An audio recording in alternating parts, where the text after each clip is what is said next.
ये मुसलमानों ने सीए लेके लिया करा, वो भी बरमा दिए। जब जीएसटी के लिए लोगों का वो करा, जब बरमा दिए। जब नोटबंदी करी, जब बरमा दिए। अब फिर बरमा दिए। सारी दुनिया ही पागल हो गई है। एक बंदा है सियाना बस। जमींदारों के बच्चे 2-2, 2.5-3 किले जिनके पास हैं, 4 है, 5 है। हम खुद ऐसे थे कि मारे, हमने पता रहा था कि हमारी फसल बिकेगी, हमारे कपड़े आएंगे, नए जूते आएंगे। हमें दूसरों के कपड़े जूते देख लेते, वो बढ़िया पहन रहे, हमने भी जब हमारी जीरी कटेगी, गेहूँ कटेंगे, जब हमारे आएंगे। हमने वो टाइम देखा हुआ है। सिरसम तला सो रखे, वहाँ खेत में रोटियां खा रखी है, 4 गेल घंटा फोड़ फोड़ कहीं है। हमारे तक कानून बताओगे क्योंकि किसानों के हित में है। 17 घंटे वो शिफ्टा करें, एक जगह तारे, दूसरी जगह जा रहे, तीसरी। इतना दुख होया करता मेरे मन में कि ये बच्चे कितनी मेहनत कर रहे हैं। नुक यहाँ बैठ कर कि किसानों के बच्चे विदेशा तक जा रहे, जिनसे पैर रहे, मारोगे गोट काम न। कुछ नहीं मांगता किसान, वो अपनी मेहनत करके, खासकर उसके अंदर दम है, उन्हें पता है तनी सी मिट्टी में मिट्टी होना है। अपनी मेहनत करके खा रहा, खाने दो भाई उसको, क्यों तुम उसका जीना आराम कर रहे हो? उसको इस कानून की जरूरत नहीं है। नहीं चाहिए उन्हें कॉन्ट्रैक्ट फार्मिंग, चाहिए उनकी थोड़ी हो रही, घनी हो रही, वो अपना करके खा लेंगे। नहीं है जरूरत उन्हें किसी की। जमींदार आदमी बोला हुआ क्योंकि उसने अपनी खेती, अपना घर वहीं तक, हमने एक दायरे तक सीमित हुआ है। लेकिन जब अपने घर पर डाका डलेगा तो वो कूदेगा, फिर क्या करेगा मर्दा इंसान। और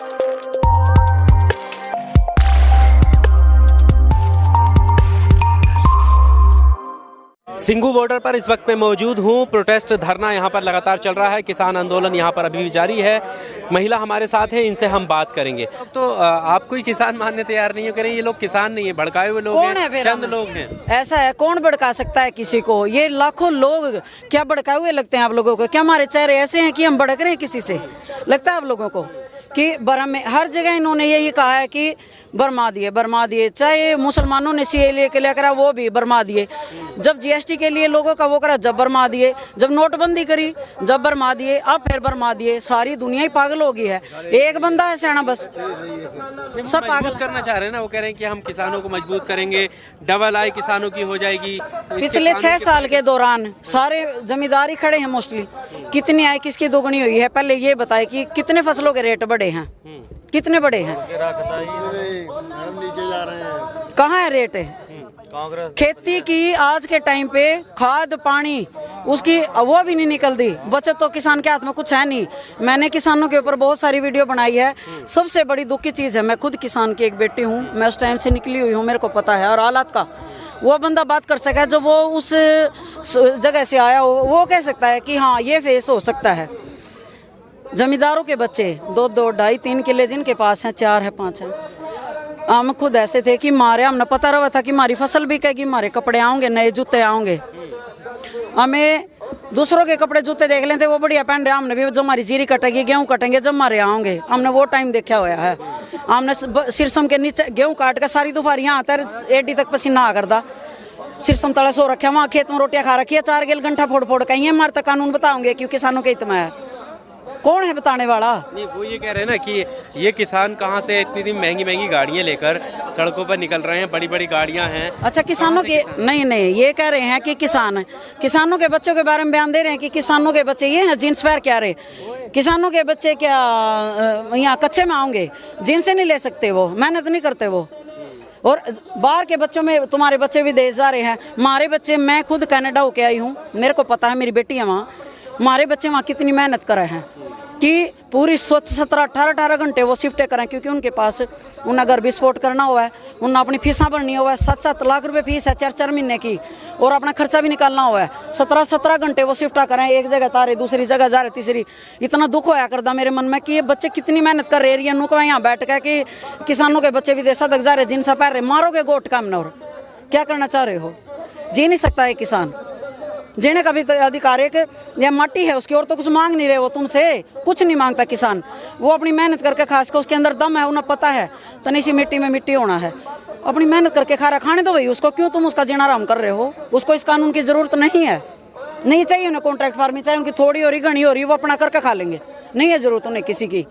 मोदी सरकार कई सारे फैसले लिए मोदी सरकार ने, जिनका विरोध हुआ है। ट्रिपल तलाक का विरोध हुआ, सीए एनआरसी का विरोध हुआ, 370 का विरोध हुआ, लेकिन कहीं पर भी मोदी सरकार झुकी नहीं है। अब आपको लगता है कि इस कानून के वापस लेगी या मोदी सरकार झुकेगी? ऐसा है, सबको पता है ये तो कि तानाशाही सरकार है, नहीं झुकेगी। क्योंकि जब इंसान का एम, राजा का एम जब पब्लिक से ऊपर हो जाएगा ना, फिर तो कुछ उसको समझा ही नहीं सकता कोई। उसको अपनी बात सही लगती है, वो करता है कि जो तू कर रहा है वही इन सब के हक के लिए है, चाहे वो करोड़ों लोग खड़े हैं, फिर उसको कोई फर्क नहीं पड़ता। वो क्यों झुकेगा? नहीं झुकेगा। फिर क्या करेंगे किसान? किसानों तो बैठे हैं, अपना हक लेके जाएंगे, कुछ तो दे, एमएसपी तो दे कम तक। ये जब तुम हम एक पानी की बोतल खरीदते हैं, एक चिप्स का पैकेट ले, उस पर भी रेट लिखा हुआ, हर चीज़ पर रेट है एमआरपी, उससे कम हम 1 रुपया दे सकते हैं, दुकान वाला बिल्कुल ना लेवा। नहीं तो आप एमएसपी की बात कर रही हैं, प्रधानमंत्री मोदी की बात पर विश्वास क्यों नहीं है जब वो कह रहे हैं कि एमएसपी खत्म नहीं? क्या इतने लाखों लोग ऐसे बैठे, अगर उनको विश्वास होता तो वो अपने घर ना बैठे होते, सड़क पे कौन यहाँ बैठा होता? अगर इन लोगों का विश्वास होता, मानना ये लोग बोले हैं, बोले नहीं हैं, ये बोले हैं। जमींदार आदमी बोला हुआ क्योंकि उसने अपनी खेती, अपना घर वहीं तक अपने एक दायरे तक सीमित हुआ है, लेकिन जब अपने घर पर डाका डलेगा तो वो कूदेगा, फिर क्या करेगा मर्दा इंसान, और क्या कर सकता है? आप ये देखो, क्यों नहीं है विश्वास? प्राइवेट हाथों में सारा कुछ दे के, जब तुम सारा कुछ प्राइवेट हाथों में, सरकार का नियंत्रण हर चीज़ पे आप लोगों को पता है खत्म हो रहा है, हर चीज़ पे धीरे धीरे। एक खेती रह रही है कि जमींदार के पास अपनी ज़मीन है, थोड़ी है घनी, अपना करका खा रहा है, वो भी उसके हाथ से ले रहे हो, सब कुछ प्राइवेट हाथों में। कि ये अंबानी ये न 1 साल को जियो का नंबर दे के भाई इस फ्री सिम हमारे वर्ग ने मैंने भी अपनी बदल का इस जियो की ले ली थी, और 4 महीने फ्री वो ले चला के 1 साल में मुनाफा कमा गया, और उसके बाद ये देख ले कहाँ जा लिया, सारी कंपनियां ठप करवा दी, वो यहाँ करेंगे, सरकारी मंडियाँ करवा के बंद, सरकारी मंडियाँ हो जाएंगी बंद, आड़ती अपने घर बैठ जाएंगे। और जमींदार की मैं आप लोगों को एक बात बताऊँ, नैन को है प्राइवेट कंपनियाँ, भाई इवा हमने हमारे किसान है, इनके ब्याह है, आ रही बीमारी है, कुछ भी काम आड़ती के दो आधी रात पहुंच जाए, मैंने 20,000 दे, मैंने 30 दे, मैं अपनी बात कह रही हूँ, किसी दूसरे की नहीं, कि मेरे तो 20 दे, 30 दे, 50 दे, आड़ती उन्हें 1.5 दे, उन्हें पता है इसकी फसल आओगी तेरा, कल न किसका मांगेंगे हैं, कहाँ जाओगे, कौन देगा इनको, कौन देगा? कृषि मंत्री हैं, वो कह रहे हैं कि ये आंदोलन, ये प्रोटेस्ट जो हो रहा है, धरना हो रहा है, इसमें बाहरी ताकतों का इनके साथ मिल रहा है, क्या लगता है? इन जितने लोग खड़े हैं, इनके चेहरे देख के आपको लगता है कि इनके पीछे कोई बाहरी ताकत है? क्यों बोलते हैं फिर ऐसे? जिम्मेदार व्यक्ति हैं। जिम्मेदार व्यक्ति भले ही हों, लेकिन उन लोगों को ये पता है कि उकसाने वाली ये चीज़ की दूसरे का हाथ लगा दो कि वो बंदा उकसा रहा है, चाहे वो विपक्ष है, चाहे बाहर की कोई पार्टी है, वे भड़का रहे हैं।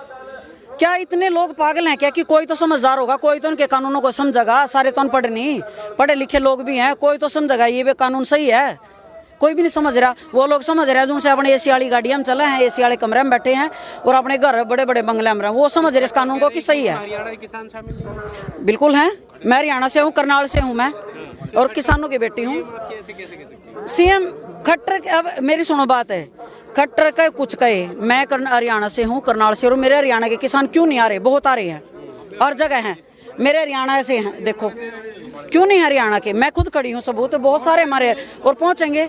मैं रिक्वेस्ट कर रही हूँ कि जितने भी मेरे हरियाणा से किसान हैं, मेरी बहनें हैं, पहुँचे। ये एक महायुद्ध है और इसमें हर कोई पार्टिसिपेट करे, महायज्ञ है, इसमें आहुति डालने जरूर पहुँचे, अपनी उपस्थिति जरूर दर्ज कराएं, क्योंकि अगर अब नहीं तो कभी नहीं, तानाशाही तोड़नी पड़ेगी, बिल्कुल नहीं चलेगा काम ऐसे।